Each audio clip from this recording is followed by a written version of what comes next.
वसुदेवसुतं देवं कंसचाणूरमर्दनं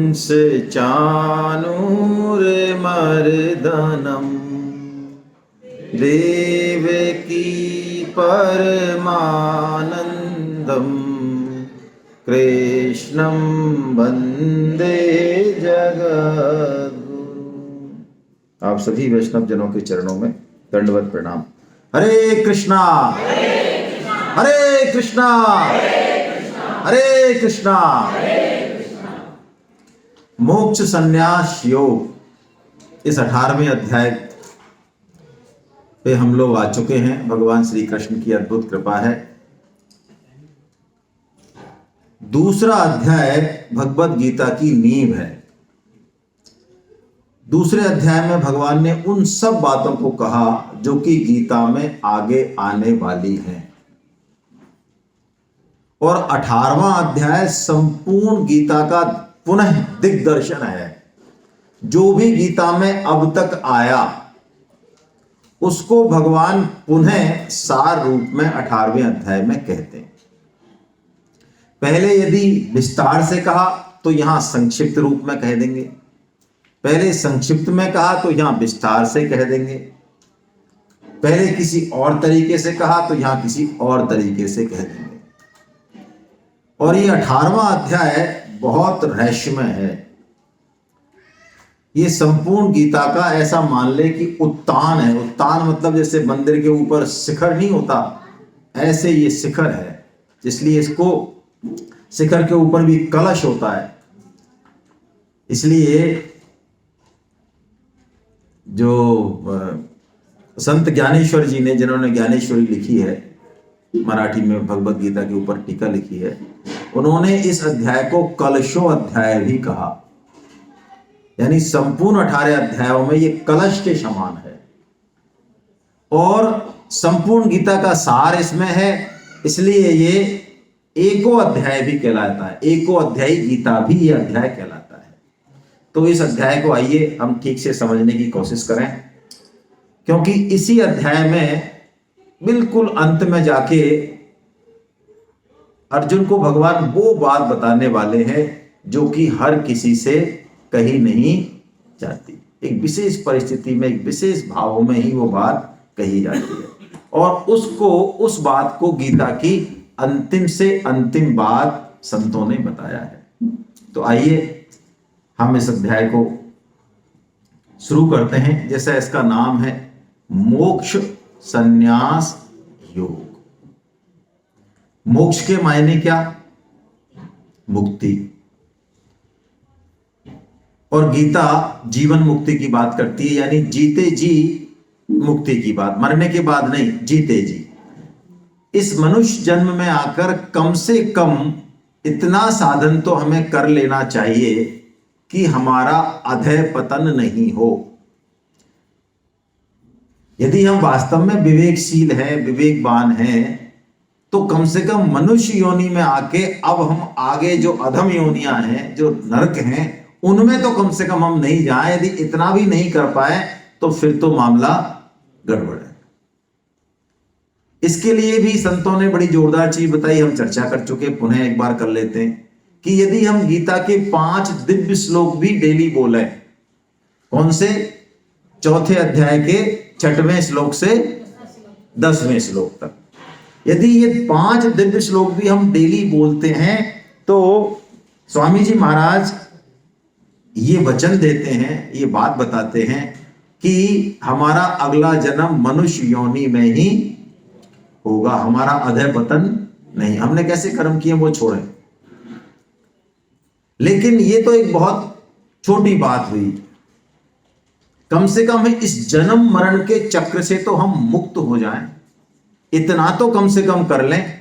ज्ञान मार्गी, सांख्य मार्गी और बहुत सारे मत मतांतर मोक्ष को बहुत बड़ी चीज मानते हैं, लेकिन गीता को यदि हम थोड़ा ठीक से समझें तो गीता का जो असली लक्ष्य है वो मोक्ष नहीं है। मोक्ष तो इसका बहुत छोटा सा लक्ष्य है। भक्त तो मुक्ति को श्राप मानता है, यदि मैं श्रीमद् भागवतम की भाषा में कहूं तो 5 तरह की मुक्ति होती है। मुक्ति भी 5 तरह की होती है। सालोक्य, साष्टी, सामीप्य, सायुज्य। भगवान की तरह रूप हो जाना, भगवान के धाम में विराजमान हो जाना, भगवान के समान ऐश्वर्य हो जाना, ऐसे बहुत तरह की मुक्तियां हैं। लेकिन भक्त जो है वो मुक्ति चाहता नहीं। क्यों नहीं चाहता? मुक्ति के बाद जन्म मरण से तो हो जाता है, छुटकारा चला जाता है, लेकिन भक्त तो भगवान के साथ खेलना चाहता है, उसके साथ क्रीड़ा करना चाहता है, बात करना चाहता है और भगवान के साथ बार बार जन्म भी लेना चाहता है। वृत्तासुर एक भगवान के भक्त तो हैं, वैसे तो वो असुर हैं, वृत्तासुर असुर हैं, लेकिन वो भगवान के बहुत बड़े भक्त हैं। वो यही प्रार्थना करते हैं कि प्रभु मेरे कर्मों के अनुसार मुझे जहां जन्म देना हो वहां देना, मुझे कहीं कोई समस्या, नरकों में भेजना हो तो नरकों में भी भेजना, मुझे कहीं समस्या नहीं है। लेकिन एक बात मेरा आप निवेदन सुन लें, क्या? कि मैं जिस योनि में भी जाऊं उस योनि में मुझे आपका स्मरण रहे। और आप श्रीमद् भागवतम में जो कि 18,000 श्लोक हैं उसके, यदि आप उसको एक निचोड़ में कहना चाहें कि श्रीमद् भागवतम का सार क्या है, तो सुखदेव जी महाराज बताते हैं कि यदि हमें हर समय भगवान का स्मरण है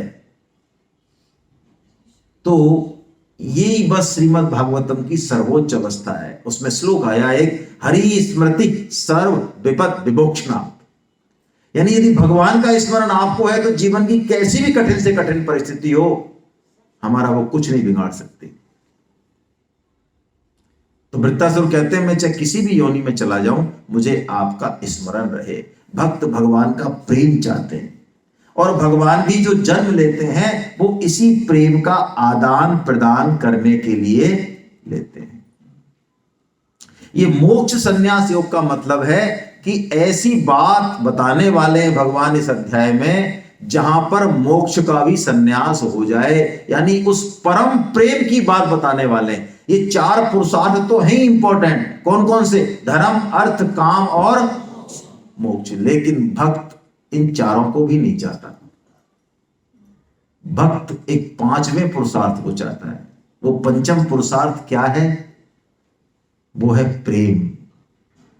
वो प्रेम पत्थर को भी भगवान बना देता है। वो प्रेम किसी भी व्यक्ति में, उसमें ईश्वर देख सकता है। और इसी प्रेम की खातिर भगवान बिकने के लिए तैयार खड़े हैं। कोई हो प्रेम करने वाला, कोई हो प्रहलाद, कोई हो यशोदा, तो भगवान उसके अनुसार उसी तरह की लीला करने के लिए तैयार खड़े हैं। एक बार भीम भगवान श्री कृष्ण के यहां जाते हैं तो भगवान श्री कृष्ण उस समय भोजन पे बैठने वाले थे। अब भीम इतनी दूर से चल के गए हस्तिनापुर से वहां पे, और भोजन का समय था, तो भगवान को कौतुक सूझा। भगवान तो कौतुक करने वाले हैं, करते रहते हैं कुछ ना कुछ कौतुक। तो भगवान ने अपने द्वारपालों को कहा, दरबारों को, कि भीम को अंदर मत आने देना। भीम तो भैया है उनके। दरबारों ने चिक लगा दी। भीम ने कहा, भीम ब्रदर ऑफ श्री कृष्णा, ऐसा इंग्लिश में बोला। उन्होंने कहा भैया कुछ नहीं है, बंद है, अंदर नहीं जा सकते आप। क्यों? मना किया है। अरे क्यों मना किया है? भगवान भोजन कर रहे हैं भाई। बैठ गया भीम बाहर। अब भगवान अंदर से कहें, अरे रुक्मणी जी क्या रबड़ी बनाई है आपने, आज तो मजा आ गया। और ये कुट्टू के आटे की रोटी तो मत ही पूछो आप, वाह। और देसी कलाकंद, क्या बात है, क्या बात है, गाजर का हलवा। और भीम थके हारे इतनी दूर से आ रहे हैं, भोजन का टाइम, और भीम के लिए प्रकोदर नाम अग्नि जल रही है। अब भीम को भोजन चाहिए और भगवान श्री कृष्ण उसमें आग डाल रहे हैं। आखिर में भीम का दिमाग जो है ना वो फट गया। वो तो बस चालू हो गया क्या समझता है अपने आप को ये ग्वालार बोल लगे भगवान श्री कृष्ण को, ये देने वो देने। खूब जब भगवान श्री कृष्ण का पेट भर गया गालियों से, तब वो हंसते हुए आए और भीम को अंदर ले गए और फिर दोनों ने भोजन किया। भगवान ने भोजन नहीं किया तब तक। तो लोग, किसी ने पूछा कि प्रभु ये क्या, आप जो है आपको क्या, आपने इतनी गालियां सुनी भीम से? तो भगवान ने कहा भाई ये लोग जो है ना मेरे को ये रोज अगरबत्ती करते, देसी घी के लड्डू खिलाते, इससे मेरे अपच हो गई। तो मैंने कोई इच्छा हुई गालियां दे कोई ऐसे ढंग से। जब प्रेम होना, जब प्रेम हो तो गाली भी मीठी लगती है। जब चिकोटी काटते हैं ना, गीता में आया है, प्रिय प्रियाया अरसी देव सोडुम। प्रेमी प्रेम का कि चिकोटी काटना भी अच्छा लगता है। पहले शादियों में गालियां दी जाती थी खाने पे।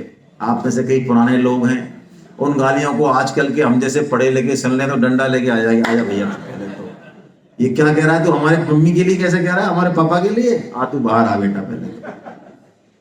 ये मोक्ष संन्यास योग, जीवन में सबसे ज्यादा जो सार तत्व है वो प्रेम है, वो प्रेम है। सभी शास्त्रों का जो सार तत्व है, जो ऊंचे से ऊंचा तत्व है, वो प्रेम है। प्रेम से ऊपर कुछ नहीं। तो भगवान बस हमें अब वहीं ले जाने वाले हैं, बिल्कुल अंत में जाके उस बात को बताएंगे। आइए हम सिलसिलेवार थोड़ा सा इसका अध्ययन करते हैं। इसमें अर्जुन प्रश्न पूछते हैं। पहला जो श्लोक है इसमें नहीं है, मैं ऐसे ही बता रहा हूं। अर्जुन कहते हैं प्रभु अब सब चैप्टर, सारी शंकाएं जैसे कि अलवर वालों की खत्म हो गई, ऐसे मेरी भी सब शंकाएं खत्म हो गई। अब बस एक शंका है। प्रभु ने कहा बोलो भाई, कि ये त्याग और सन्यास आपने इतनी बार बोले, हर कर्म योग में, ज्ञान योग में त्याग सन्यास सेवा, ये जरा इनके बारे में जरा मुझे खुल के आप थोड़ा सा बता दो। बस अर्जुन इसके बाद अब कोई प्रश्न नहीं पूछने वाले हैं, कोई प्रश्न नहीं पूछेंगे। अब जो कहेंगे वो भगवान ही कहेंगे। हम में से कई ऐसे होते हैं जो जिंदगी भर प्रश्न ही पूछते। क्या मतलब है इसका? यदि प्रश्न यहां से होते रहे तो 1000 प्रश्न आप कर लें, 1000 उत्तर आपको मिल जाएं, प्रगति नहीं होगी। प्रश्न यहां से आना चाहिए। और यहां से कब आएगा प्रश्न? जब आप जो कहा जा रहा है उसकी पालना करने की कोशिश करेंगे। तो साधना जब करेंगे, आगे बढ़ने की कोशिश करेंगे, तो कोई ना कोई शंका, कोई ना कोई विघ्न आएगा। वो प्रश्न यदि आप पूछेंगे और उसका उत्तर यदि आपको मिलेगा तो आपका प्रमोशन होगा। हर प्रश्न पे प्रमोशन होगा आपका, आपकी स्थिति बदलेगी। लेकिन बस ऐसे ही बैठ के अच्छा ऐसा कहा क्या, तो ऐसा होता तो कैसे होता, ये इस तरह के प्रश्नों के सबके उत्तर भी मिलते रहेंगे तो भी कुछ भी होने वाला नहीं है। और साधक के प्रश्न से, आप प्लीज डोंट माइंड, साधक के प्रश्न से साधक के स्तर का और उसकी डायरेक्शन का भी पता लगता है। तो भगवान जवाब दे रहे हैं अर्जुन को कि देखो अर्जुन, त्याग और सन्यास मूल में तो एक ही बात है। भगवान वर्णन करेंगे पहले त्याग का, जैसा कि अभी अमित जी ने बताया। त्याग के मायने क्या? जो हमारा नहीं है उसको दे देना दूसरों को, क्योंकि वो उसी के लिए है। यानी अपना नहीं मानना, अपने पास रखना या नहीं रखना ये बड़ी बात नहीं है, अपना मानना या नहीं मानना ये बड़ी बात है। तो भगवान कहते हैं त्याग और सन्यास का मतलब ही त्याग ही है। सन्यास में भी यदि त्याग नहीं होगा तो फिर काहे का सन्यास है? सन्यास वेश से नहीं, देश से नहीं होता। वो ग्रस्त भी असली सन्यासी है, जो ग्रस्त में रह के और सबकी सेवा का भाव रख रहा है, अपना सब कुछ नहीं मानते हुए, जितना भी, जो भी, जिसको भी जहां जरूरत है उसके लिए वो हाजिर है अपने जित सामर्थ्य पर। तभी तो कहा दरिया जी ने कि त्यागी शोभा जगत में करता है सब कोई। त्यागी यानी जैसे हमने कोई वेश धारण कर लिया, कुछ बना लिया, उसकी तो सब कोई बड़ाई करता है, लेकिन कोई ग्रस्त में रह के यदि कोई साधु है, दरिया ग्रस्ती साधु का भेदी बिरला होए। हमारे परिवार में ऐसे साधु, वो चाहे अनपढ़ भी हो सकता है उनको अक्षर ज्ञान भी नहीं हो, लेकिन उन्होंने इस तत्व को पकड़ रखा था। तो भगवान कहते हैं अर्जुन देख, 3 कामों को कभी मत छोड़ना त्याग में। भगवान बता रहे हैं कौन कौन से? यज्ञ, दान और तप। पढ़ते हैं श्लोक, आइए। यज्ञ दान तपः कर्म नैत्याज्यं कार्यमेव तत्, यज्ञो दानं तपश्चैव पावनानि मनीषिणाम्। भगवान ने 2 तरह से लॉकिंग की इसमें। एक तो कह देते यज्ञ दान तप को मत छोड़ना, ठीक है, समझ में आ गई बात, लेकिन पूरी तरह समझ में नहीं आती है। तो भगवान क्या करते हैं, एक और लॉक मारते हैं, यज्ञ दान तप को मत छोड़ना, फिर कहते हैं कार्य में तप, इनको तो जरूर से जरूर करना। इससे बहुत अच्छे तरीके से बात समझ में आती है। क्यों करना? भगवान कहते हैं जब तक ये काम नहीं करेगा तब तक तेरा अंतःकरण शुद्ध नहीं होगा, और जब तक अंतःकरण शुद्ध नहीं होगा हमारा, तब तक हमें शास्त्र की बातें समझ ही नहीं आएंगी, प्रकट हमारे प्रकाश ही नहीं होगा अंदर, कितनी ऊंची से ऊंची बात कर लें। यज्ञ क्या है? हम जो भी हमारी ड्यूटी है वो यज्ञ है, वो हम कर दें, जिसकी देखिए 2 चीजें हैं, कर्तव्य है और अधिकार है। हमारा जो कर्तव्य है वो दूसरे का क्या है? मां दूध पिलाने का उसका कर्तव्य है, तो बच्चे का अधिकार हो गया। पत्नी का जो कर्तव्य है वो पति का अधिकार हो गया, पति का जो कर्तव्य है वो पत्नी का। ये सिस्टम सबके लिए लागू है, पूरे देश में हम देख लें। पहले हमें सिखाया जाता था कि हमारी ड्यूटी क्या है, हमारा कर्तव्य। तो जब हम अपने कर्तव्य की ओर ध्यान देते थे तो समाज में सारी व्यवस्था ठीक से चलती थी, क्योंकि सबको अपना अपना अधिकार। लेकिन अब हम समझदार हो गए कई दशकों से, अब हमको सिखाया जाता है कि कर्तव्य छोड़ो, हमारा अधिकार क्या है। तो आपका अधिकार तो दूसरे के कर्तव्य से आ रहा है, वो भी अधिकार की बात कर रहा है, तो फिर कर्तव्य तो।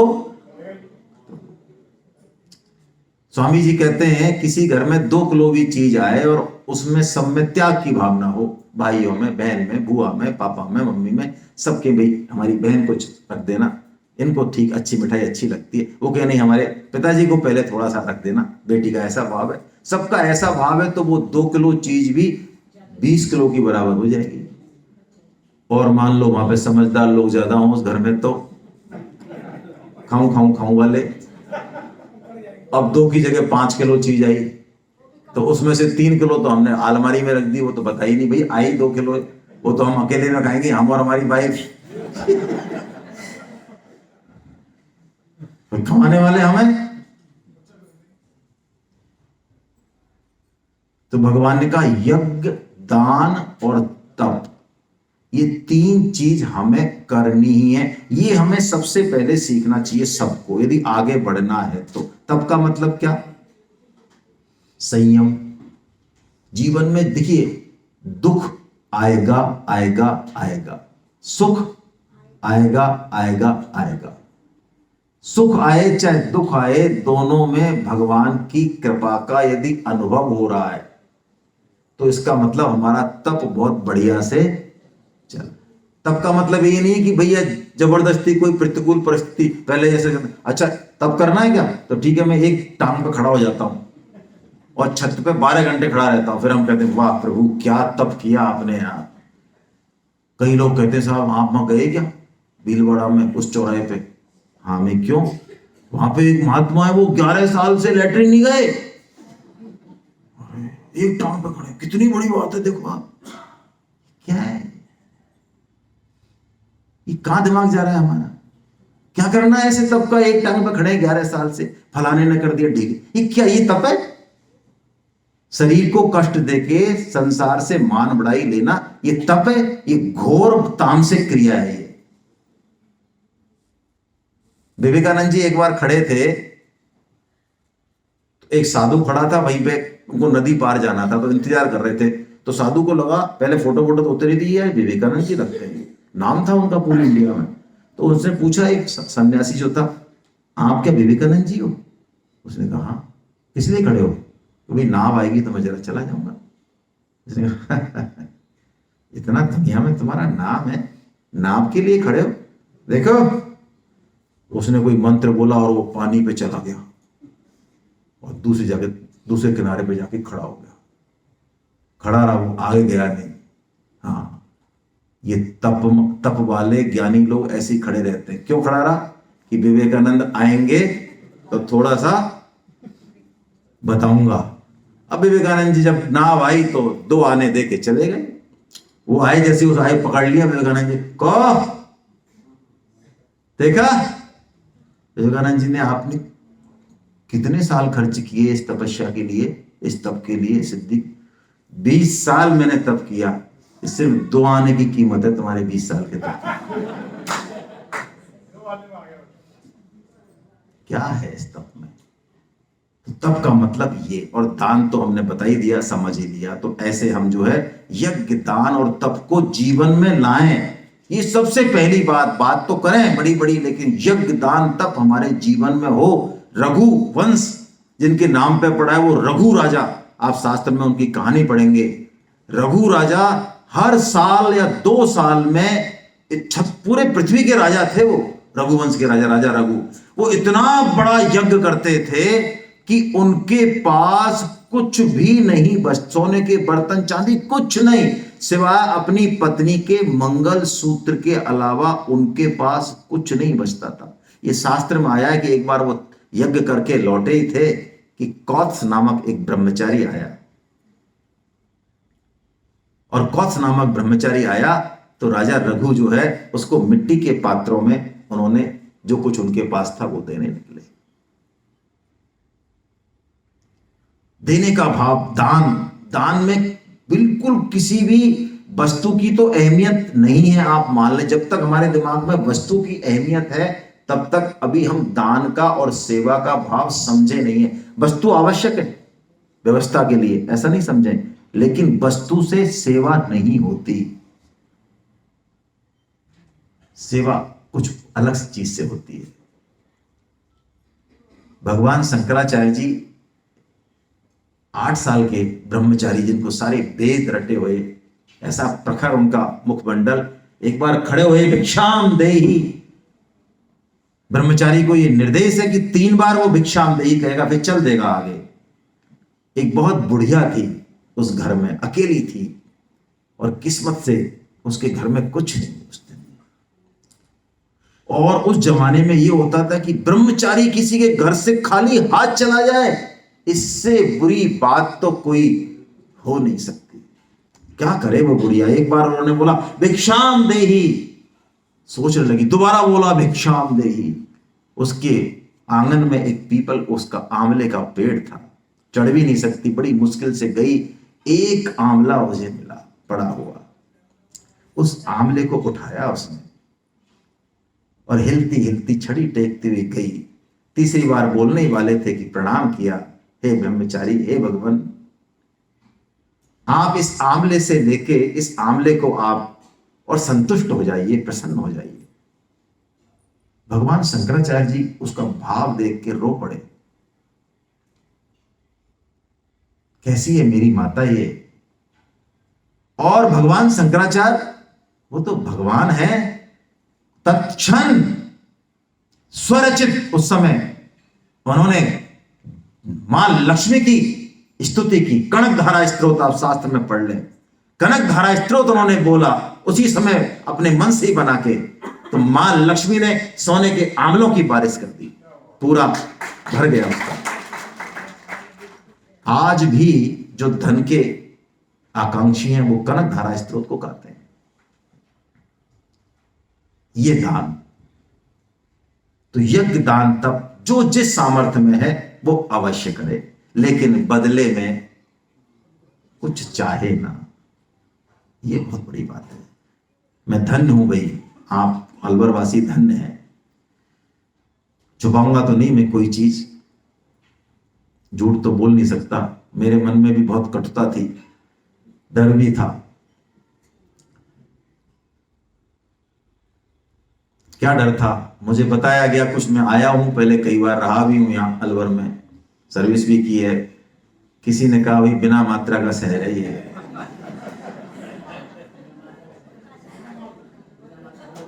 और इस बिना मात्रा के शहर में सेमिनार हम पहली बार ही कर रहे हैं। अब तक जितने भी सेमिनार किए 40 इंडिया में, वो सब मात्रा वाले ही शहर थे।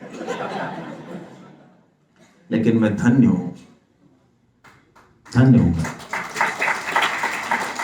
आपका भाव, नमन, और यहाँ के जो भी हैं, मतलब वो अपने आप को जब उनको फीडबैक के लिए बुलाया जाता है तो वो बाहर भाग जाते, देखते ही नहीं। ऐसा आपका भाव है, आप प्रणम है, आपको बंधन है। हम भी इनसे सीखें। बड़े बड़े काम करना बड़ी बात नहीं, हम काम करके और उस भगवान को याद रखें और अपने को सिर्फ निमित्त माने, कहे नहीं। कहना बहुत आसान है, हम तो निमित्त मात्र, ये कहने में तो कुछ नहीं, जी बिलानी है। वास्तव में माने निमित्त, अपने आप को कर्म फल के त्यागी बने। भगवान कहते हैं वही वास्तव में त्यागी है। इसके बाद भगवान एक ऐसा श्लोक बोलते हैं, सांख्य योग का वर्णन कर रहे हैं भगवान। सांख्य का मतलब सारी क्रियाएं अपने आप हो रही हैं, प्रकृति करा रही है, भगवान की प्रेरणा से हो रही है, हम निमित्त हैं, ऐसा वो समझता है, अनुभव करता है। लेकिन ये बंधन इतना तगड़ा है कि सब कुछ जानते बूझते भी हम अपने आप को कर्ता मान बैठते हैं। क्यों? देखो क्यों, मैं आपको कुछ उदाहरण दूं तो आपको लगेगा कि हां ऐसा ही होता है। मुर्गा रोज बांग देता है, 4:30 5 बजे, जो भी देता है। अब आप सुनना, मुर्गे पे मत जाना, मुर्गा अपने ऊपर लेना है इसको। मुर्गा रोज बांग देता है, उसके कुछ देर बाद सूरज आ जाता है, और ऐसा एक बार नहीं, हर बार हो रहा है। तो मुर्गे को क्या गलतफहमी हो जाती है?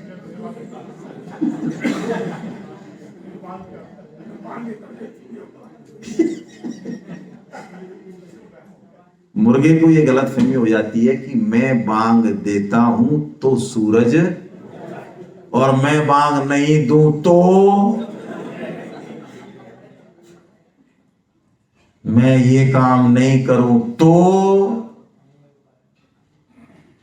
ये गलतफहमी हम सबको रहती है।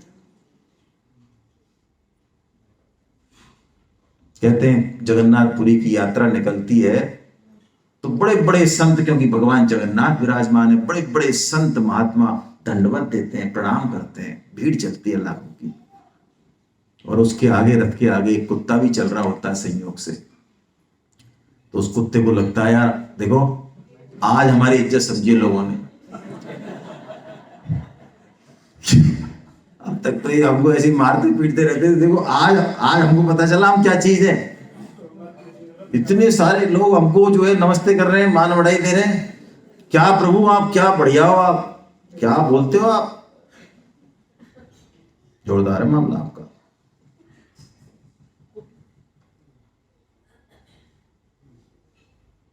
भगवान की विशेषता, भगवान की कृपा ही हम में झलकती है।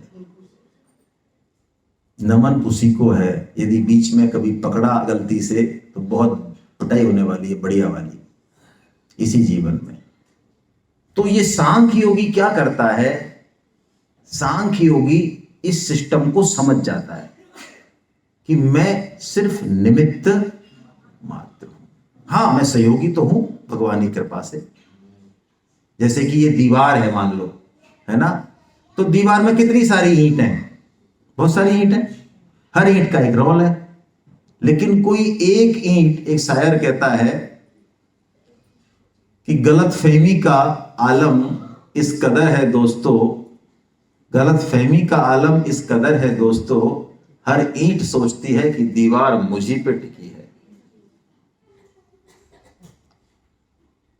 भगवान कहते हैं ये सांख्य योग से इस गलतफहमी को हम दूर कर दें, फिर हमारे हाथ से कुछ भी हो। भगवान कहते हैं ये श्लोक बड़ा प्यारा कि अर्जुन तू कह रहा है युद्ध से पाप होगा, अरे युद्ध तो छोड़, तेरे हाथों से त्रिलोकी की भी हत्या हो जाए तो भी तुझे पाप नहीं लगेगा। क्यों? क्योंकि तेरा अहम भाव नहीं, तू समझ गया कि तू निमित्त कर्तव्य कर्म करते हुए यदि हो गया कोई दिक्कत नहीं है। यस्य नाहं क्रतो भावो बुद्धिर्यस्य न लिप्यते हत्वापि सैमान् लोकान् नेहन्ति न निबध्यते। भगवान कहते तीनों लोगों की भी तेरे से हत्या हो जाए तो भी तू बंधने वाला नहीं है, पाप को प्राप्त होने वाला। हम में से कोई किसी का कोई रिश्तेदार या दोस्त सपोज गंगा जी जाए और वहां पे कोई दुर्घटना हो जाए, गंगा जी में डूब जाए, कोई आग किसी का घर जला दे, तो क्या हम गंगा जी के खिलाफ या आग के खिलाफ एफआईआर कराने जाते हैं? नहीं जाते। हमें पता है इसमें इनका कोई राग द्वेष नहीं है, ऐसा हमारा मन होता है। अब भगवान देखिए इस 18वें अध्याय में चूंकि संपूर्ण अध्यायों का सार संक्षिप्त कर रहे हैं, तो भगवान 3 तरह के पहले ज्ञान बता रहे हैं। हमारा जो ज्ञान है वो किस तरह का है हम देखें। हम तामस ज्ञान है तो राजस पे जाए, राजस ज्ञान है तो सात्विक पे जाए। पहले सात्विक पे आए, सात्विक से आगे की यात्रा बाद की है। 3 तरह के भगवान ज्ञान बता रहे, 3 तरह के भगवान कर्म बता रहे, सात्विक कर्म ही करें हम। 3 तरह के भगवान कर्ता बता रहे, हम सात्विक कर्ता बने हम। और उसके बाद भगवान 3 तरह की बुद्धि, धृति और सुख, ये 6 चीज बता रहे हैं भगवान। 18 श्लोक बोलेंगे भगवान लगातार। सबसे पहले हम लेते हैं ज्ञान। सात्विक ज्ञान क्या है ना? देखिए सात्विक ज्ञान ये है कि जीव मात्र भगवान का अंश है।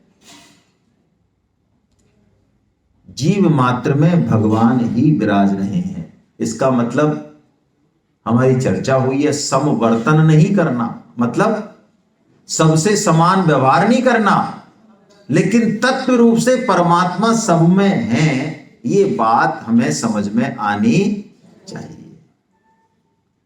ऐसा जो अनुभव करता है वो कैसा ज्ञानी है? सात्विक ज्ञानी। संत ज्ञानेश्वर जी महाराज, उनको एक बार उनके चारों भाइयों के ऊपर बहुत बड़ा आरोप लग गया था। तो आलंदी एक जगह है, वहां के पंडितों को सर्वोच्च माना जाता है। तो लोगों ने कहा कि आलंदी के पंडितों से तुम शुद्धि पत्र लिखा लाओ, तब हम तुमको हमारी जात में, नहीं तो जातवार कर दिया था उनको।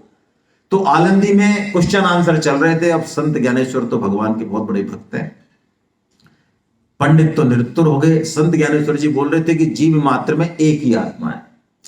तो वहां पर एक ब्राह्मण जो है, एक आदमी भैंस को लेके जा रहा था। तो एक ब्राह्मण जो उनका दुश्मन था वो बोलता है, अच्छा तो क्या इस भैंस में और तुम में एक ही आत्मा है? तो ज्ञानेश्वर जी कोई बुद्धि के स्तर से तो बोल नहीं रहे थे। उन्होंने कहा बेशक, इसमें कोई शक है क्या? हाँ एक ही आत्मा है। इतना उसने सुना, उसने एक डंडा लिया मोटा और भैंस के 2 जोर से डंडे मारे। जैसे ही डंडे मारे ज्ञानेश्वर महाराज जी जमीन पर गिर पड़े, कराने लगे पूरी तरीके से। देखा तो उनकी पीठ पर दोनों डंडे के निशान। अनुभव है उनका ऐसा। ये सात्विक ज्ञान। इसीलिए संत जो होते हैं उनकी परिभाषा यही बताई, पर दुख दुख सुख सुख देखे पर। वो दूसरे के दुख से द्रवित हो जाते हैं। ऐसा उसको ऐसा लगता है कि ये दुख मेरे ऊपर ही है सारा। अब भगवान बताते हैं कि हम सात्विक कर्म कैसे करें। तो छोटा छोटा ले रहे हैं बस हम, है ना, बाकी आप किताब से पढ़ें। सात्विक कर्म का मतलब है कि हमारी जो ड्यूटी है वो तो हम करेंगे, लेकिन बदले में हम कुछ चाहेंगे ना। और देखिए, अच्छे कर्म करते हुए भी हम कई बार फल तो नहीं चाहते, लेकिन एक बहुत सूक्ष्म चीज है जो वो हम सब में रह जाती है। क्या? कर्मासक्ति। कर्मासक्ति मतलब उस अच्छे कर्म को हम ही करना चाहते हैं। जैसे मान लो आप किसी संगठन के या किसी संस्था के अध्यक्ष हैं और आपने 30 साल से बहुत अच्छा काम किया है, नाम है पूरे अलवर में, लोग जयराम जी करते हैं आपसे, बढ़िया, आप कोई कैंप लगाते हैं, जो भी करते हैं। अब 30 साल बाद आपकी क्षमता, शरीर थोड़ा ऐसा हो गया, टेक्नोलॉजी बदल गई, एक दूसरा अच्छा युवा आदमी आपसे ज्यादा सक्षम है, अच्छे से उस संस्था को चलाएगा, लेकिन आप अपना अध्यक्ष पद कहते आप हो कि मुझे कुछ नहीं चाहिए। हाँ, बात तो सही है, लेकिन कुछ नहीं चाहिए कभी, फिर भी कुछ चाहिए। मैं एक उदाहरण दूंगा, देखो कैसा होता है सात्विक कर्म, कैसा होता है सात्विक कर्ता। परम श्रद्धेय सेठ जी महाराज ने गीता प्रेस की संस्थापना करी, जिसका आज पूरी दुनिया में नाम है, और कोई प्रेस, कोई संस्थान इसका मुकाबला भी नहीं कर सकता। आज मैं बुराई नहीं करता हूं, मैं ऐसा कोई निंदा नहीं करता हूं, लेकिन आप बड़े से बड़े धर्म के प्रचारकों का आप देख लीजिए, ये छोटी सी किताब, ऐसी किताब जो है आपको 500, 400, 700 की मिलेगी, और गीता प्रेस की ऐसी मोटी मोटी किताब भी आपको 50, 100 रुपए में मिलेंगी, और कागज कोई घटिया ना। ये किताब जब हमने छपवाई तब इस बात का हमें आइडिया हुआ। मैंने उनसे ये कहा कि जो साधक संजीवनी का जो पेपर है ना, हमें वो पेपर चाहिए। तो उसने कहा साहब ये पेपर तो आपको मार्केट में नहीं मिलेगा, और ये पेपर तो बहुत महंगा है। वो सेठ जी ने जो गीता प्रेस खड़ी की, उसके बाद उनकी आसक्ति देखिए उस अच्छे कर्म से भी है या नहीं। उन्होंने कहा, एक बात कही उन्होंने, कि यदि मुझे पता चले किसी दिन कि भगवान की इच्छा नहीं है इस गीता प्रेस को रखने की, या गीता प्रेस अपने उद्देश्य में सफल नहीं हो पा रही है, काम नहीं कर पा रही है, तो इसकी पहली ईंट निकालने वाला मैं हूंगा। हम अच्छे कर्म करके भी उनसे चिपक जाते हैं, लेकिन ये सात्विक कर्ता ऐसे नहीं चिपकता। भगवान सात्विक कर्ता का वर्णन कर रहे हैं, हम ऐसे बने। पढ़ते हैं श्लोक। मुक्त संगो न हम बाधी, धृत्युत्साह समन्विता, सिद्ध सिद्धो निर्विकार, कर्ता सात्विक उच्यते। कैसा हो सात्विक कर्ता? मुक्त संगो, आसक्ति नहीं हो, मैं करता हूं ऐसा भाव भी नहीं हो, और दो चीज उसमें बहुत जरूरी हो। यदि हम गीता प्रचार करने जाएं तो देखिए इन दो चीजों को पकड़ें। क्या? धृति, उत्साह, समन्विता। ये दो युग्म है। क्या? धृति और उत्साह। धृति का मतलब धैर्य। आज सफलता नहीं मिली, आज 5 फोन किए, 2 तो ऐसे निकले, उन्होंने तो पूरा दिमाग ही आउट कर दिया हमारा। तो अब कल फोन करनी कि नहीं करनी? अच्छा, 5 को फोन किए, 5 ने हमारी बात मान ली, तो अब हम घोड़े पे सवार हो गए। धृति और उत्साह ये है कि नहीं है, इससे पता चलेगा कि हम कर्ता अच्छे हैं या। कहा ना, सिद्ध्यो सिद्धो निर्विकारा, सिद्धि और असिद्धि में वो निर्विकार। मेहनत पूरी करे, ऐसे नहीं वो आलसी की तरह पड़ा रहे, वो सात्विक त्याग में आ जाएगा। परम श्रद्धेय स्वामी जी महाराज ने एक कहानी दी, आप पढ़ना, इस किताब में भी है। 3 भाई थे, तो उनकी मां चल बसी, तो उसके फूल को लेकर हरिद्वार जाना था। तो बड़े बड़े ने कहा मैं थक रहा हूं, छोटा तू चला जाए यार। छोटे ने कहा, मझले ने कहा अरे ये चला जाएगा, छोटू वाला, छोटू राम चला जाएगा। छोटू पूरा आलसी, अब वो छोटा बेचारा कहे क्या, आखिर में उसी की ड्यूटी लगा दी। 300 किलोमीटर दूर गांव था, पैदल चलते थे पहले। तो मां के जो फूल थे अंतिम क्रियाक्रम के, उनको लेके वो चला। तो 150 किलोमीटर चला, तो वहां पे कोई उसको ज्ञानी मिल गया। उसने कहा कहाँ गंगा जा रहा है इतनी दूर, गंगा का पानी और ये सामने सरोवर, इसका पानी पानी सब बराबर है, जल तत्व है, अरे छोड़ दे यहीं। वो जो है छोड़ दिया और आ गया। बड़े भाई ने पूछा यार तू 300 किलोमीटर तू कर आया माँ का गंगा जी?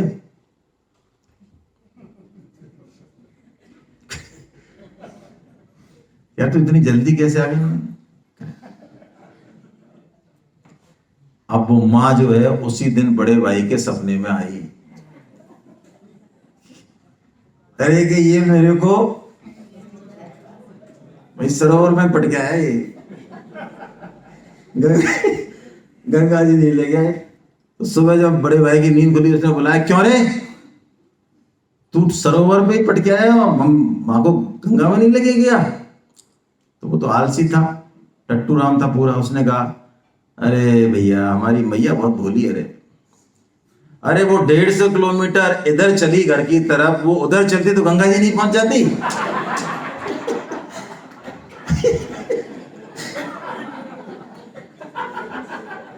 बहुत भोली है रे हमारी मैया।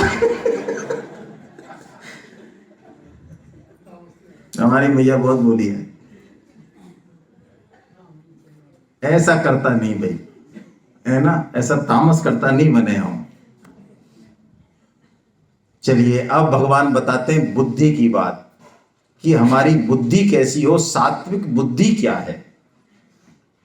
देखिए सात्विक बुद्धि भगवान जैसा कह रहे हैं यहां पे, प्रवृत्तिम च निवृत्तिम च कार्य अकार्य भया भये बंधम मोक्षम चया वेत्ति बुद्धि सपार्थ सात्विक। जो प्रवृत्ति और निवृत्ति मतलब क्या तो करना चाहिए और क्या नहीं करना चाहिए, क्या कर्तव्य है क्या कर्तव्य है, किसको करने से तो बंधन होगा, किसको करने से, जो इसको समझती है जानती है वो बुद्धि सात्विक। और यूं ही ऐसे ही हाँ टल्ला मारी कुछ भी करना वो सब बेकार। हाँ बिल्कुल मेरा ही शब्द बोल रहे हो आप, मेरे को अलवर में आके मजा आ रहा है बोलने में, हमारे भाई बंदी तो बैठे हैं, हमको ज्यादा दूर के थोड़ी हैं। अब देखिए इन सबको कह के भगवान अब लास्ट बात पे आ रहे हैं इन 6 में से, और इसको हम थोड़ा सा समझें, आपके गीता प्रचार में भी ये बात काम आएगी। हम जो भी कुछ करते हैं ना वो सुख के लिए ही करते हैं। यदि हम व्हाट्सएप भी देख रहे हैं तो, सिनेमा में जा रहे हैं तो, खाने पीने में एकादशी व्रत नहीं हो रहा है तो माल, ये सुख के लिए हम करते हैं। हमें किसी चीज में तो सुख मिलता है और किसी चीज में नहीं मिलता। एक आदमी को शराब पीने की बहुत आदत थी, उसकी मिसेज तंग हो गई उससे, आखिर उसने कहा मैं इतना करती हूं तुम मानते नहीं हो, क्या है शराब में? तो उसने जो एक घूंट लिया, लेते इतना कड़वा लगा, थू ये इतनी कड़वी है? तो उसने कहा और तेरे को क्या लगता है मैं मजे से पीता हूं? देखा था कितनी गड़बड़ है। तो हर आदमी जो है जो काम करता है वो किसके लिए करता है? सुख के लिए करता है। अब इसमें भगवान कुछ बहुत रहस्यमयी बात बताएंगे। देखिए हम सब रजोगुनी हैं। क्या मतलब? हम सबको राजस सुख लेने की आदत पड़ी हुई है पहले के। राजस सुख का मतलब ये विषय इंद्रियों के सुख, खाने का, पीने का, ताश खेलने का, व्हाट्सएप का, फेसबुक का, निंदा का, चुगली का, काम सुख, जितने भी सुख हैं। अच्छा आप बताओ, आपने कभी कोई सेमिनार सुनी व्हाट्सएप में लगातार 3 घंटे तक कैसे मन लगाए? आइए 3 दिन की सेमिनार में सीखिए। सीखिए। सास भी कभी बहू थी इस सीरियल को लगातार देखने के लिए, आइए सेमिनार देखिए। देखिए आपने कभी कोई, अच्छा बच्चे को गाली के लिए कोई स्कूल है, गाली सिखाने के लिए ना, अच्छे काम के लिए स्कूल है, लेकिन गाली तो वहां सीख जाएगा, ऐसे छोड़ दो उसको कहीं से भी। तो राजस सुख, क्योंकि हमारा स्वभाव ऐसा बना हुआ है, इसलिए राजस सुख हमको पहले लगता है अमृत की तरह शुरू में, लेकिन उसका परिणाम विष की तरह होता है। और विष भी छोटी छोटी बात कही, विष तो एक जन्म में मारता है, लेकिन राजस सुख जन्मों जन्मों में मारता है। लेकिन सात्विक सुख जो है, भजन का, कीर्तन का, सत्संग का, सेवा का, त्याग का, बहुत बड़ा सुख है ये। लेकिन हमारा राजस स्वभाव है ना पहले से, इसके कारण वो शुरू में हमको वो सात्विक सुख कैसा लगता है, विष की तरह लगता है। जैसे अभी बात आ रही थी ना, अभय जी ने कहा, जैसे ही पता चलता है कि यज्ञ होने वाला है, भाई देखो मेरी तो इंपॉर्टेंट क्लास है अभी, और मेरे को तो वहां जाना है, पिताजी ने कहा था वो साइकिल ठीक करा के लाना, मैं तो जा रहा हूं वहां। कैसे भी करके उस भजन से, यज्ञ से, सत्संग से जो है, क्योंकि वो शुरू में कैसा लग रहा है, लेकिन यदि उसमें हम लगातार रमन करें, यानी प्रैक्टिस करें उसकी, धीरे धीरे प्रैक्टिस करें, तो अपने आप फिर उसमें हमें, और देखिए हमें जो ये मेहनत करनी है, जो डांट लगाती है गीता हमको, जो ये ठोका पीटी करते हैं गुरु, ये तब तक करते हैं जब तक कि वो विष हमारा अमृत में, जिस दिन आपका रस आ गया ना, फिर आप मान लो अब गाड़ी, जैसे वो ढलान से गाड़ी ढलान पे चढ़ती है तो मुश्किल चढ़ती है, और उतरती है तो कोई दिक्कत। तो बस जिस दिन आपका भजन कीर्तन सत्संग गीता क्लास की याद आने लग जाए, रस, अब मान लो कि अब गाड़ी ढलान पे आ गई, अब गाड़ी गुड़केगी बड़े आराम से, तब तक ही थोड़ा सा हमको सतर्क। अब आपको समझ में आएगा हर आदमी गीता की बात को क्यों वेलकम नहीं करता, क्यों लोग गीता क्लास में आने के बाद भी कुछ जो है चले जाते हैं छोड़ के। लेकिन हमारी ड्यूटी ये है कि उसको केन केन प्रकारेण कैसे भी थोड़ी देर लगाए रखना है। एक बार लगा फिर कोई मतलब, फिर कोई दिक्कत नहीं। अब देखिए भगवान ने जो संपूर्ण कर्म योग कहा, दूसरे अध्याय से लेकर 6वें तक, 11वें अध्याय में भी, और भी जगह भगवान ने जगह जगह जो कर्म योग कहा, उस सबको भगवान मात्र 2 श्लोकों में कह रहे हैं, केवल मात्र 2 श्लोकों में। कितने बढ़िया श्लोक हैं ये, बहुत प्यारे श्लोक हैं हर व्यक्ति के लिए। कोई आदमी कहता है देखो भाई साहब मेरे पास बिल्कुल भी टैमना है ना, वो टैमना वाली, मैं जो है मेरे घर पे भीड़ लगी रहती है मरीजों की, मेरे घर पे बिजनेस में इतना बड़ा बिजनेस है, मेरे पास बिल्कुल भी समय नहीं है। ऐसे भी यदि कोई हैं तो वो इन श्लोकों का वाचन करें, इसका मर्म समझें। भगवान उनको भी बड़े आराम से मिलने वाले हैं। क्या कह रहे हैं भगवान, स्वे स्वे कर्मण्यभिरत संसिद्धिं लभते नरा स्वकर्म निरतये सिद्धिं यथा विन्दति तच्छृणु। भगवान कहते हैं अपने अपना जो कर्म है उससे मैं मिल जाऊं, ऐसी बात तेरे को मैं बता रहा हूं, तू सुन।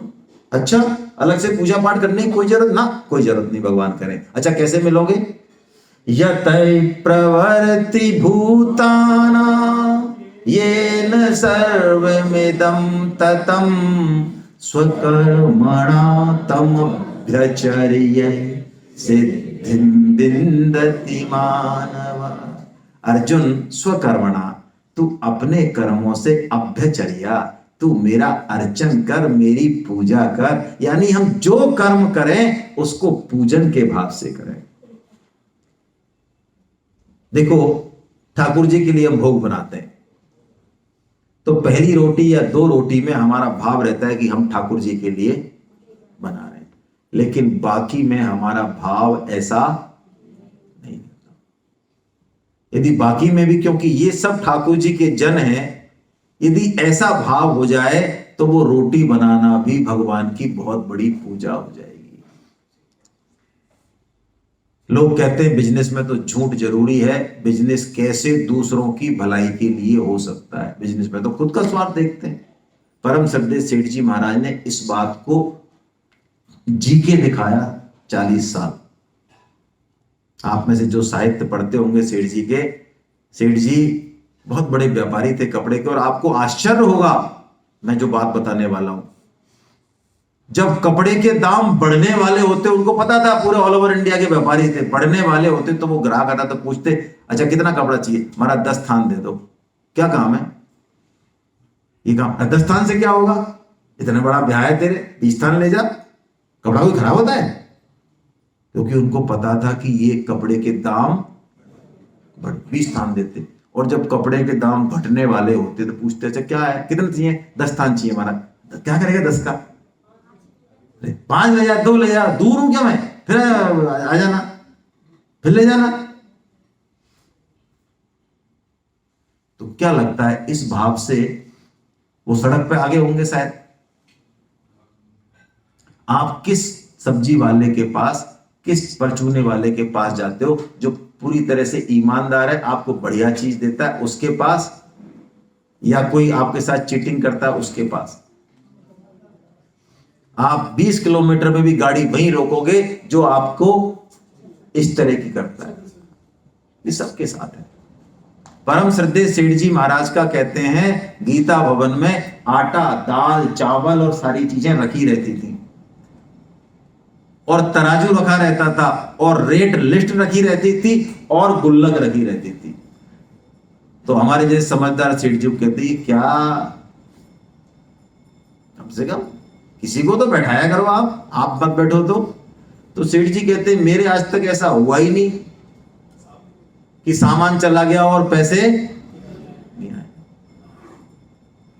उन्होंने व्यापार को इसी तरह से, हम जो भी कर्म करें, जो ड्यूटी हमारी अभी है संसार में, छोटी से छोटी, ऐसा मान लें वो प्रभु के लिए ही हम कर रहे हैं, बस। इससे बड़ी सेवा कुछ नहीं है। ये कर्तव्य कर्म से हम प्रभु की सेवा करें, ऐसा भगवान ने यहां मंत्र दिया। और कहा अर्जुन देख, मैं जो तेरे से कह रहा हूं, तू यदि उसका पालन करेगा तो जितनी भी तेरे विघ्न बाधाएं आएंगी मैं सब पार लगा दूंगा। लेकिन यदि तू मेरी बात नहीं सुनेगा अहंकार के बस, तो तेरा नाश हो जाएगा। मेरी बात मान के फिर तू चाहे कितनी भी परेशानी आए, मेरी कृपा से तू उन सबको तर जाएगा।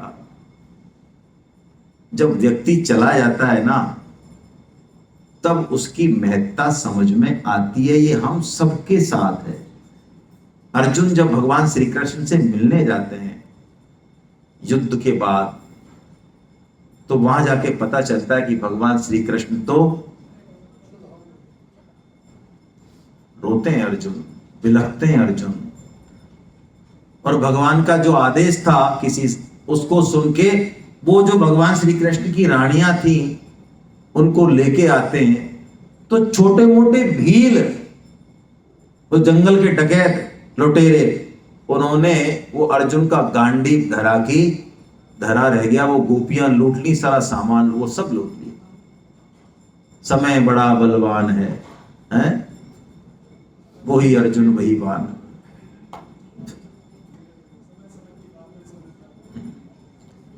अर्जुन कहते हैं युधिष्ठिर से, भैया वो त्रिलोकी के मालिक भगवान श्री कृष्ण मुझे हे पार्थ, हे कौन्ते, हे प्रथानंदन ऐसे प्रेम से बुलाते थे, और वो थे तो मैं इंद्र लोक भी जाता था तो इंद्र अपना आसन छोड़ते थे। अरे उनके होते हुए मैंने भगवान शिव को भी युद्ध में संतुष्ट किया, उनसे पाशुपतास्त्र किया, और मेरे गांडीव की टंकार जगत में गूंजती थी। वो अर्जुन, उनको लगता था कि अर्जुन का चमत्कार है ना, उसके पीछे अब मुझे पता चला है कि मेरे सखा, जिनको मैंने सारथी बनाया अपना, ऐसे त्रिलोकी के मालिक, ऐसे कह के अर्जुन फूट फूट के रोते हैं।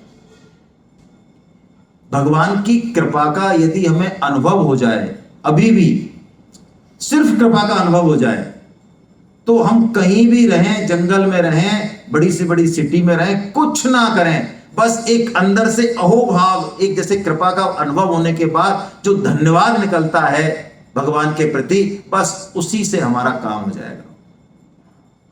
लेकिन अहंकार के कारण हम उस कृपा को देख नहीं पाते हैं, अनुभव नहीं कर पाते हैं। भगवान कह रहे हैं अर्जुन, तू जो है अहंकार मत करना, वरना तेरा नष्ट हो जाएगा सब कुछ। तू, मैं सबके हृदय में रहता हूं, ऐसा कह के भगवान, अब भगवान कहते हैं इति।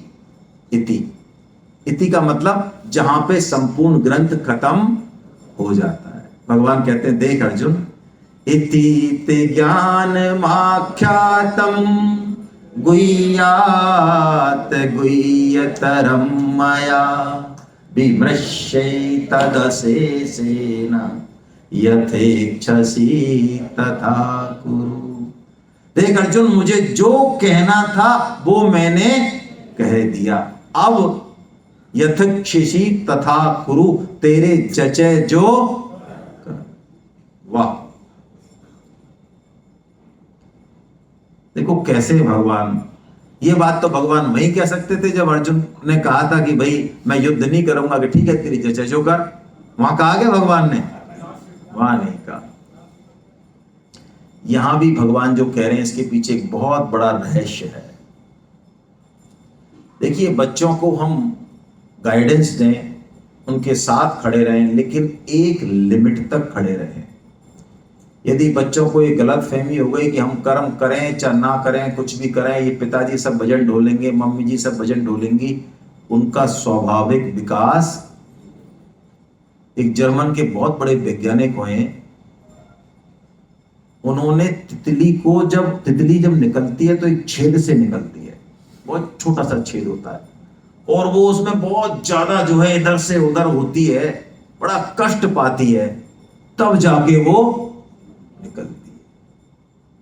तो उस वैज्ञानिक ने सोचा, इस प्रभु ने कैसी सृष्टि बनाई है बताओ, इस छेद को थोड़ा सा बड़ा नहीं कर सकता था ये? उसने उस छेद को थोड़ा सा बड़ा, वो तितली जो रगड़ खाती, जिससे उसका डेवलपमेंट होता, उसके पंखों में जो शाइनिंग आती वो उसी से आती है, वो तितली उस छेद के बड़ा होने से आराम से निकल गई। लेकिन निकलने के बाद फिर वो उड़ नहीं, थोड़ी देर उड़ने की कोशिश की, कोई उसमें सुंदरता नहीं, कोई उसमें जान नहीं, आखिर में उसने थोड़ी देर में उसके प्राण पखेरु।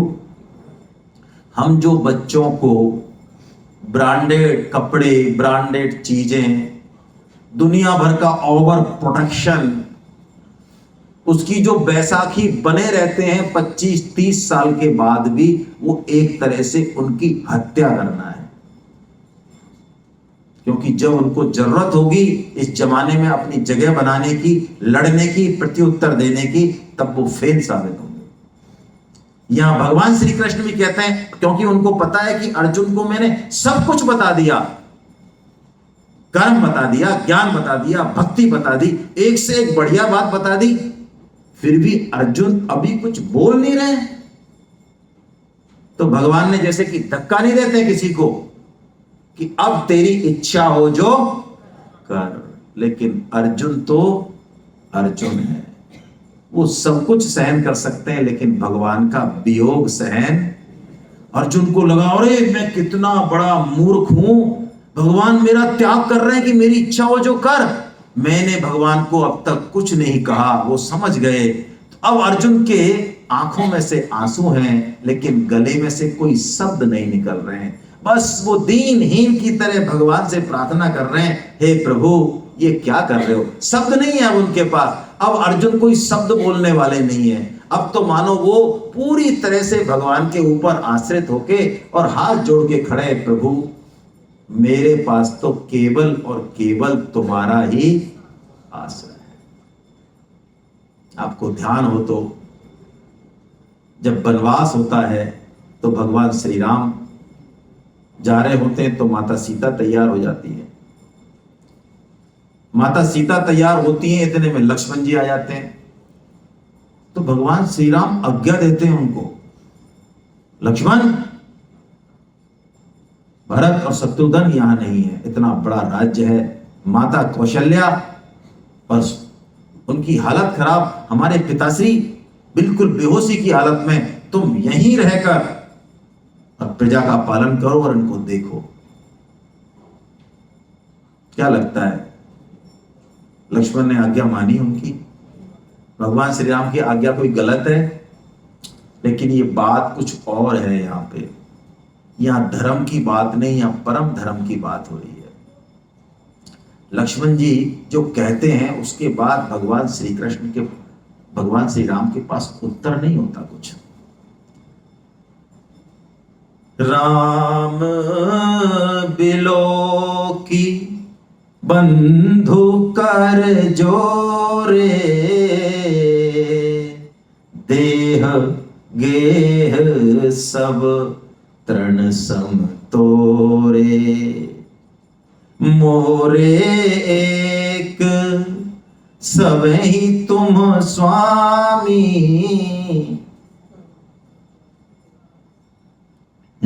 मोरे एक सबहि तुम स्वामी,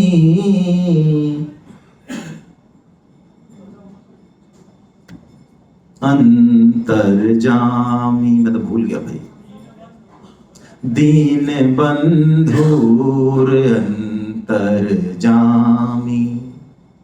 वो कहते हैं लक्ष्मण, प्रभु मैं तो आपका सेवक हूं, मेरा अस्तित्व आपसे अलग है ही नहीं, मैं तो आप जहां हैं वही तो मैं हूं, मेरी अलग से कुछ हो तो मैं आपकी आज्ञा का पालन करूं, और आज्ञा का पालन तो वो करें जिनमें आज्ञा पालन की सामर्थ्य है। मैं तो एक शिशु हूं, भला शिशु को कोई छोड़ के जाता है?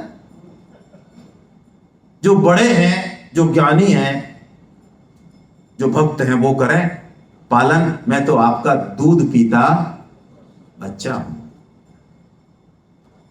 भगवान राम बोले, जाओ लक्ष्मण अपनी माता से आज्ञा लेके आओ।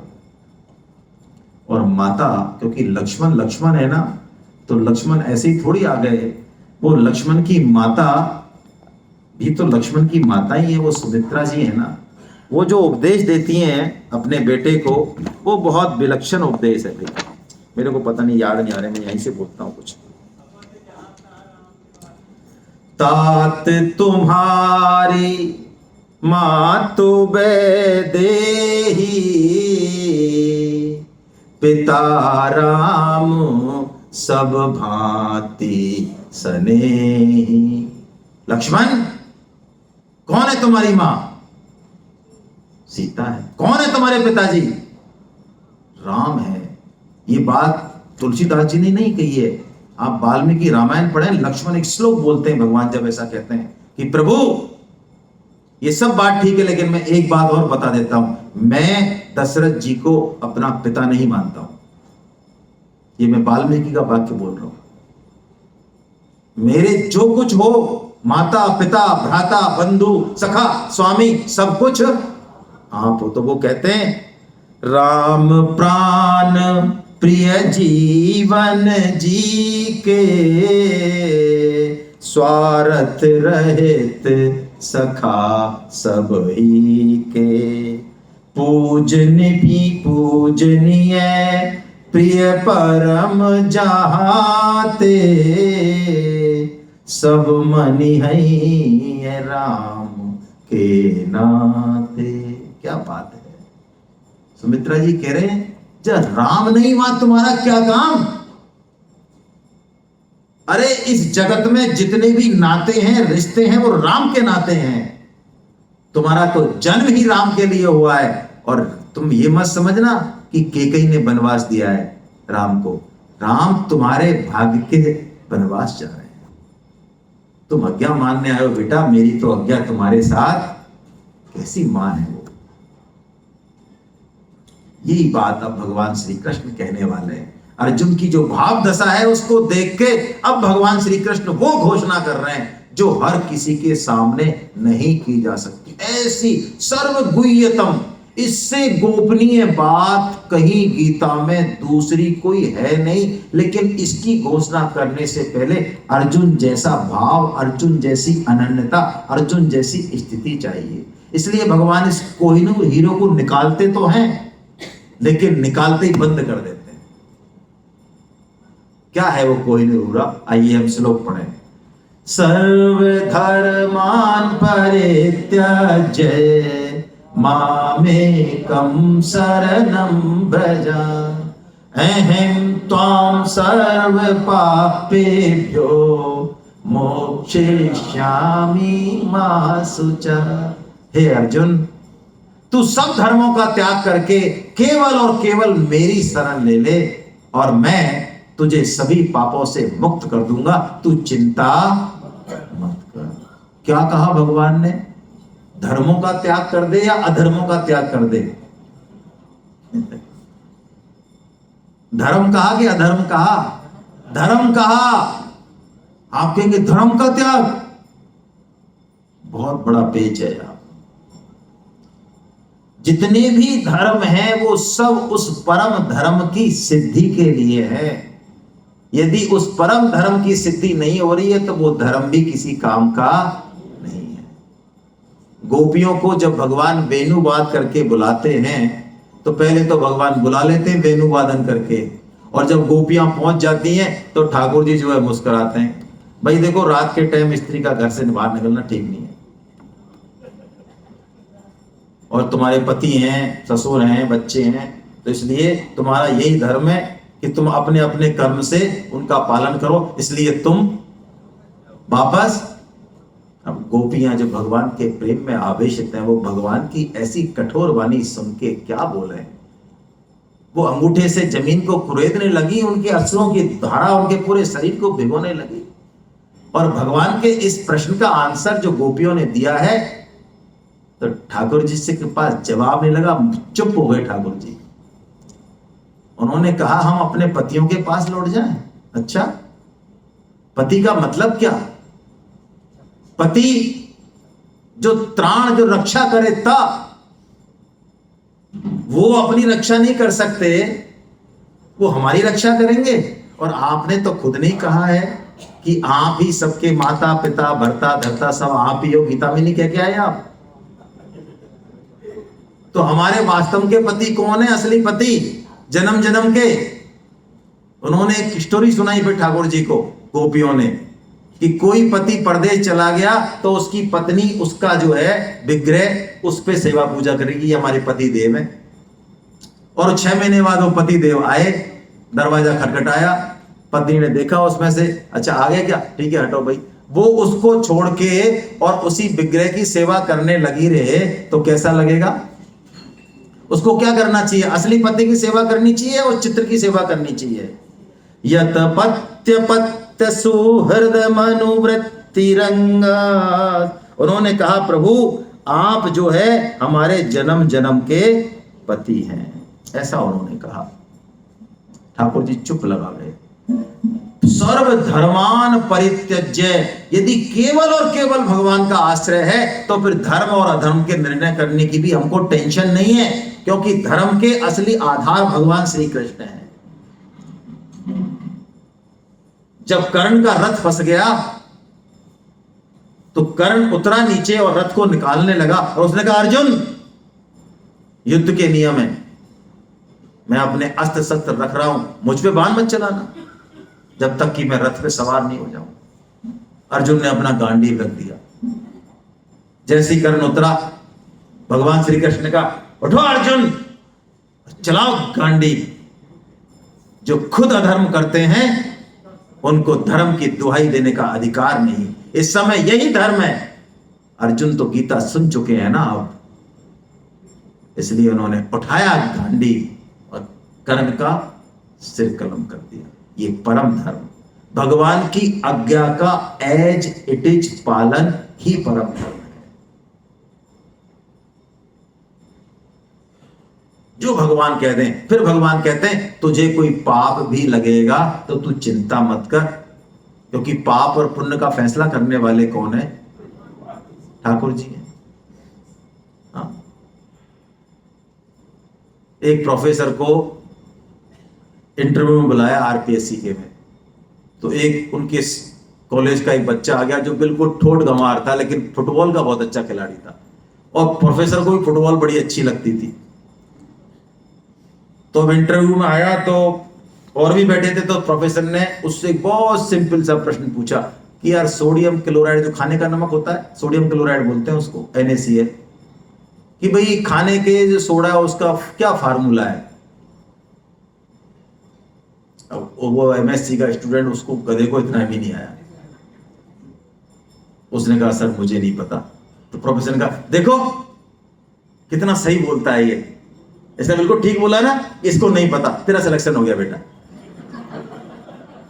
कितना सही जवाब दिया इसने, इसको पता नहीं है, इसने सही बोला, सच बोला है इसने। बस, तो ठाकुर जी भी अपने भक्तों की रक्षा ऐसे ही करते ठाकुर जी। ठाकुर जी तैयार खड़े अपने भक्तों की रक्षा के लिए, कोई उनमें ऐसा भाव रखे तो सही। ये सर्व गुह्यतम वचन, और भगवान ने तुरंत ही इस पे लॉक लगा दिया। इदम ते ना तपस्काय ना भक्ताय कदाचना नैचाश्रुश्रवे वाच्यम नैच माम योऽभ्यसूयति। अर्जुन, इसको तपस्वी अतपस्वी को, अभक्त को, जो मुझे ईर्ष्या करे मुझसे, उनको इसको मत सुनाना। इसलिए गीता प्रचार करें तो डायरेक्ट शरणागति की बात ना करें। गीता में बहुत सारे श्लोक हैं, उनकी चर्चा करें। हम लोग कई बार इस शरणागति की चर्चा करते हैं, नहीं, इसकी नहीं करनी चाहिए। गीता की चर्चा तो अवश्य करनी चाहिए। और हम भगवान वो श्लोक ले रहे हैं जो हम कल पढ़ चुके, कि जो गीता का प्रचार करता है वो मुझे सबसे ज्यादा प्रिय है, उससे ज्यादा प्रिय ना कोई हुआ, ना है, ना होगा। और भगवान कहते हैं गीता को कोई पढ़ता भी है तो वो ज्ञान यज्ञ करता है। ये खुद भगवान कह रहे हैं। हम बड़े से बड़ा यज्ञ करते हैं ना, उसमें त्रुटि हो जाती है, लेकिन भगवान कहते हैं गीता पढ़ने वाला ज्ञान यज्ञ से मैं पूजित होता हूं। ये भगवान का वचन है। इसका मतलब हमारा श्रवण और गीता पढ़ना खाली नहीं जाने वाला। अब भगवान जो है बोलते हैं कि श्रवण की महत्ता बताते हैं। अर्जुन कोई कर्म योग नहीं कर पाए, ज्ञान नहीं कर पाए, भक्ति भी नहीं कर पाए, उसका दिमाग कम है, वो कुछ भी नहीं है, लेकिन वो श्रद्धा से सुनने की उसकी इच्छा हो जाए बार बार। जैसा कि अभी बताया ना, किसी ने, मुझे याद नहीं आ रहा है, तो वो गीता के पंडित हैं, उन्होंने कहा हम तो खुद ही गीता को भाषण देते हैं, हमने तो गीता पढ़ी हो, हमें क्या गीता सुननी है। क्या लगता है आपको? आप ऋषिकेश सेमिनार में गए थे जब, तो हमने शायद 1200 श्लोक बताए थे गीता में, इस बार हम 400 बता रहे हैं। ऐसा है या उन्हीं बातों को रिपीट कर रहे हैं तोते की तरह? फिर भी उसी बात में, उसी श्लोक में आप 20 बार सुनेंगे तो 20 बार ही अलग भाव आएंगे, क्योंकि ये दिव्य रस है। भगवान कहते हैं श्रद्धा से यदि कोई सुन भी ले, श्रद्धावान सूयश्च शृणुयात अपि यो नरः, सिर्फ सुन ले तो भगवान कहते हैं वो भी मेरे धाम को प्राप्त होगा। क्या बात है। मुझे लगता है, ये भाई मैं कह रहा हूं अपने मन से, मुझे लगता है ठाकुर जी को शायद कोई विशेष भाव आ गया। उन्होंने हमारी तरफ देख लिया छोटा मोटा कि ये बातें बड़ी बड़ी करते हैं, बाकी ये करने धरने वाले ज्यादा कुछ है नहीं, तो इनकी कैसे पार पड़ेगी। तो ठाकुर जी ने कहा चलो तुम सुन तो रहे हो ना, चलो ठीक है। ये ऐसा लगता है ये श्लोक कि शायद ये हमको ही देख के बोला है ठाकुर जी ने। अब वो पूछते हैं भगवान अर्जुन से, अब कुछ नहीं बोलेंगे भगवान, अब चुप।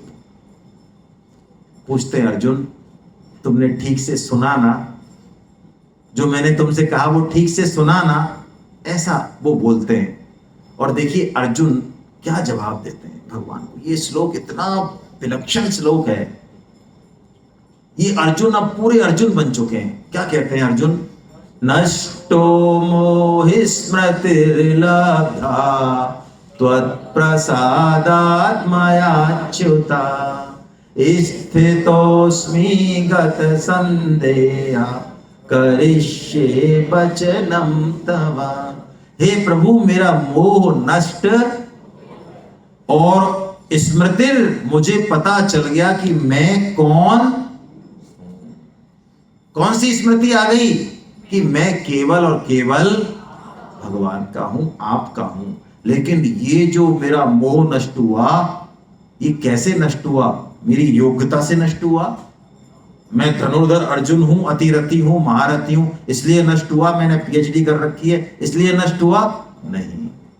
त्वत्प्रसादात् मयाच्युता, हे प्रभु केवल और केवल आपकी कृपा से। और देखिए अब अर्जुन क्या कह रहे हैं, ये बात बहुत जबरदस्त है। पूरी गीता में भगवान श्री कृष्ण, आप श्लोक देख लें दूसरे अध्याय से उठा के, हर श्लोक में, हर जब भी मौका मिलता है, अर्जुन खड़ा हो, युद्ध कर, तब तो उत्तिष्ठ परंतपा, युद्ध कर, युद्ध कर, युद्ध कर। चाहे 2.3 हो, चाहे 18 हो, 8.7 हो, कितने श्लोक है ऐसे। तो अर्जुन को क्या कहना चाहिए? अब कहां है मेरा गांडीव, लाओ, अब मैं ऐसा कहा अर्जुन ने? यदि ऐसा कहता तो भगवान कहते तेरे को 18 अध्याय मैंने वैसे ही सुनाया यार, टाइम खराब किया फोकट में। कहते हैं भगवान, अर्जुन क्या कहते हैं? करिष्ये वचनम तवा, ये नहीं कहा मैं युद्ध करूंगा या मैं युद्ध, प्रभु मैं तो अब आपके वचनों का, क्या बात है, बस यही है असली शरणागति। जिस दिन हमारे मन में ये बात आ गई कि जो भगवान कहते हैं वही बात है हमारे लिए, बस हम मान लें कि हम उतने ही बड़े शरणागत होते जा रहे हैं। जो कृष्ण गीता को बार बार कह रहे हैं युद्ध कर युद्ध कर युद्ध कर, तब भी अर्जुन कहते हैं अब मैं समझ गया कि युद्ध करना और युद्ध नहीं करना ये तो कुछ अलग बात है प्रभु। आपका युद्ध करना भी न करना और न करना भी करना ही है। अब तो मैं वो करूंगा जो आप कहेंगे। आप कहेंगे कि नाच के दिखा तो मैं नाच के दिखाऊंगा। आप कहेंगे वो जो जमूरा नहीं होता है जादू बाजीगर के पास होता है ना, एक पहले खेल करते थे अपन, तो वो जमूरा जो है क्या करता है, जैसा वो जादूगर या बाजीगर कहता है वैसे वैसे करता है। तो बस ये अंतिम मंत्र है, हम भगवान के जमूरे बन जाए। यदि भगवान के जमूरे बन गए तो इस संसार जो हमें जमूरा बनाता है उससे बच जाएंगे। जमूरे बन जाए वो जो कह दें वो। और अर्जुन संजय रोमांचित है, रोम रोम उनका खिल रहा है, कंपायमान है, आवाज नहीं निकल रही है, अश्रु झरझर हो रहे हैं, क्योंकि संजय वो भक्त हैं जो भगवान की कृपा को जानते हैं, अनुभव कर रहे हैं। वो कह रहे हैं इस गीता को, इस ऐसी गीता को मैंने भगवान श्री कृष्ण से साक्षात, और मैंने उस विश्व रूप को देखा है जिसको देखना बड़े बड़े ऋषि मुनियों के लिए दुर्लभ है। और भगवान श्री कृष्ण को बारंबार नमस्कार कर रहे हैं और अपने गुरुदेव जिनकी कृपा से ये सब हुआ उस व्यासदेव जी का भी वो बारंबार प्रणाम कर रहे हैं। देखिए ये भाव हमें आना चाहिए। जिसने जो कुछ हमको दिया, शरीर दिया, सुविधा दी, गीता में मौका दिया, जहां भी जो दिया जिसने, उसके प्रति यदि हृदय से आपको धन्यवाद हो गया, आप मान लें आप साधना के बहुत ऊंचे स्तर पर है। लेकिन हम करते क्या है, कोई 10 काम हमारे कर दे, एक नहीं करे तो हम ये नहीं देखते क्यों नहीं कर पाया। इसका भाव हो सकता है गलत हो, उस समय चेंज हो गया हो, कोई परिस्थिति हो ना, वो सब किए करे पे हम पानी फेर देते हैं। संजय के अंदर विशेष भाव है। श्रीमद् भागवतम में 12 भक्तों का वर्णन है जो भगवान के विशेष भक्त हैं, जो भगवान के तत्व को विशेषता से जानने वाले। उनमें अर्जुन नहीं है, ध्यान रखना, उनमें संजय एक है। और संजय जो श्लोक बोलते हैं वो अटूट है। भक्त की वाणी, ऐसा मान ले ये भगवान की कृपा ही है, भक्त की वाणी भगवान से भी ऊपर हो जाती है कई बार। संजय ने जो श्लोक बोला है ना, ये अंतिम श्लोक, ये अद्भुत श्लोक है, ये अद्भुत संपूर्ण गीता का कलश है। ये कलश 18वां अध्याय कलश, तो इस 18वें अध्याय का भी ये कलश है। यत्र योगेश्वर कृष्णो यत्र पार्थो धनुर्धरा तत्र शीर्विजयो भूतिर् ध्रुवा नीतिर्मतिर्मम। जहां योगेश्वर भगवान श्री कृष्ण हैं और जहां गांडीव धनुषधारी अर्जुन हैं, वहीं श्री है, वहीं विजय है, वहीं विभूति है और वहीं अचल। श्री मतलब हाँ वही श्री जिसकी चाहना हम करते हैं सब। तो गीता से श्री भी मिलती है, हाँ, और श्री भी 2 तरह की होती है। एक तो गरुड़ पे बैठ के आती है भगवान विष्णु के साथ, नारायण के साथ लक्ष्मी जी आती हैं, वो धन संपदा के साथ हमारी सुमति को बढ़ाती हैं। लेकिन एक जो श्री है जिसको हम चाहते हैं, नारायण को नहीं चाहते हम सिर्फ श्री को चाहते हैं, तो वो उल्लू पे बैठ के आती है। खूब धन संपत्ति बढ़ती है लेकिन हमारी बुद्धि कैसी हो जाती है, सत्यानाश होता है उससे। कौन सी श्री चाहिए, नारायण वाली या अकेली? नारायण वाली। तो लक्ष्मी जी पर, दिवाली जी पर जो लक्ष्मी जी का पूजन करें वो कभी भी अकेली लक्ष्मी जी का ना करें। भगवान नारायण के साथ जो लक्ष्मी है वही चित्रपट लाएं, उसी का पूजन करें। हमें अकेली लक्ष्मी, वो माता है, अन्नपूर्णा है, हम अकेली क्यों बुलाएं? भगवान नारायण के साथ आए वो। तो कह रहे हैं कि जहां भगवान श्री कृष्ण है, कहां नहीं है भगवान श्री कृष्ण? सब जगह है, कण कण में है। इसका मतलब कमी किसकी है? अर्जुन की कमी है। जैसे ही अर्जुन जहां पैदा होगा, जब जहां अर्जुन की जो पात्रता है वो आएगी, आप मान लें भगवान श्री कृष्ण वहां तैयार खड़े हैं। कोई गुरु की हमें जरूरत नहीं।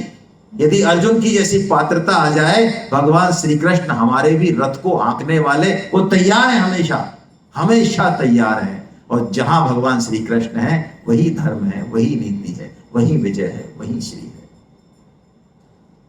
तो आइए अब हम अर्जुन बने, अर्जुन की पात्रता को भगवान से ही पुकार लगाते हैं, हे प्रभु अब तुम्हारा ही आसरा है, तुम ही जो है हमारे इस रथ को आगे बनो, पार्थ सारथी बनो, हमारी मन बुद्धि के सारथी बनो, इस रथ को ठीक ठीक डायरेक्शन में लेके चलो। आइए लगाते हैं पुकार, हे नाथ, हे मेरे नाथ, मैं केवल आपका हूं।